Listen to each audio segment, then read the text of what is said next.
The founder of ProPresenter, Brad Weston, emailed me last week after the video that I made, which if you haven't watched it, it's up here. But the long and short of it is ProPresenter changed all their pricing models around so that now they are a subscription model software. One of the things that they specifically stated in their release video and on their website that got a lot of people riled up, me included, is that current ProPresenter Plus customers would continue to keep their current pricing for at least 2 years. Now, I read that and I see at least 2 years. Well, that probably means after 2 years I'm going up and I'm gonna have to be a subscriber and pay that full price that now is going to be actually more than what I'm paying. You can see why I would maybe be a little bit upset about that, me and a bunch of people on Facebook and in the YouTube comments, etc. The phrasing that they used of at least 2 years really just left a lot to the imagination and just wasn't super clear. Speaking of things that aren't super clear, church live streaming. That's why I'm creating a course that teaches the absolute basics of live streaming your church services. It's gonna come out soon, but if you wanna be one of the first to know and maybe get a little discount when it actually comes out, go ahead and fill out the form linked in the description below so you can sign up for notifications and be the first one to get on that course. I will email you as soon as you're able to sign up for the course. Kinda like how Brad emailed me last week. You like that transition, huh? Anyway, Brad, the founder of ProPresenter, the president of Renewed Vision, emailed me 2 days after I released my video discussing that new update to the subscription model. We emailed back and forth for a while. He's a super cool guy. He was really understanding and listened to everything that I had to say. But he did clarify one really important point that I want to make sure that all of my followers know. Renewed Vision currently has no plans to make current ProPresenter Plus customers pay the full subscription rate after that 2 years. So remember how at least 2 years makes it sound like after 2 years you're paying the full price? That is not the plan right now. He did say the price may go up a nominal amount, maybe $10 or so, which kind of just tracks because prices go up. But the plan right now is not to have you pay the full subscription rate.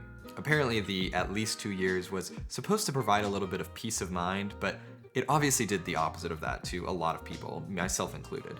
At least is always just kind of a fuzzy term and just doesn't really communicate a lot of stability or really feeling sure about what's gonna happen. And actually, if you go to their website now, it's actually not even there anymore. They've completely removed that wording from any of the announcements. Another piece of clarification that I've received since making that video is that if you're somebody who has ProPresenter but does not currently pay for ProPresenter Plus, or used to pay, whatever, you let that lapse, you will still have access to the latest version of ProPresenter that you currently have access to. And if you decide you want to go ahead and sign up for a subscription and maybe cancel it later, you will fall back to the latest version that you owned. So this is good because it means that you will always have a version of ProPresenter that you can use whether you're paying for the subscription or not. However, I know a lot of people in this situation are in a place where maybe they would pay for ProPresenter Plus every 2 years or something, so that they'd still be able to get updates, they would just be a little bit more behind on them. So unfortunately with this model, you will not be able to do that anymore.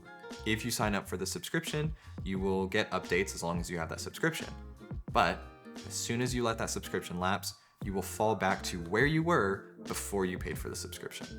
So, kind of pros and cons. You don't lose ProPresenter, but you're not gonna get updated ProPresenter anymore. So you really have to figure out where you kind of fall on that stance and what's best for you and your church. So the question here is, does this clarification from Renewed Vision really change anything with how we feel about the new direction? Well, for the current ProPresenter Plus customer, maybe it does, because it clarifies, hey, don't worry, you're not gonna have to start paying like tons and tons of money starting in 2 years. You might have to pay a little bit more, but honestly, I think we kind of expect ProPresenter to go up every year anyway, at least a little bit. So if that's you and you're currently paying for ProPresenter Plus, you're probably in a good spot, and I wouldn't worry too much about it. But like I mentioned in my previous video, and I reiterated to Brad over email, 2 years is a long time, and things can change. Renewed Vision is under no obligation to not raise your prices after 2 years. Now, they seem like great people there. Again, Brad was a great guy, and I really enjoyed talking to him, and it seems like he really does care about the people who use the software. But at the end of the day, words are pretty cheap, and things can change. The long and short of it is, we just don't know what's gonna happen in 2 years. Now, people who fall in the other bucket where you have ProPresenter today, but you don't have ProPresenter Plus, and so you're gonna be stuck on this version unless you pay for the subscription, that kind of stinks. I think the clarification is nice so that you're able to plan ahead and you know exactly what your situation is, but the situation still is not that great. If that's you, you're gonna have a decision to make if you're good with using an older version of software for a long time, or if you want to make the change to actually pay for the subscription model. Again, that's a decision only you can make, but this is the information that Renewed Vision has relayed to me. Look, at the end of the day, Renewed Vision is a company. It's a company made up of a lot of good people and led by some good people, it seems like, but it's a company nonetheless. And they have to do what is best for the company. Just like I have to do what's best for my channel, like asking you to subscribe with the button down below.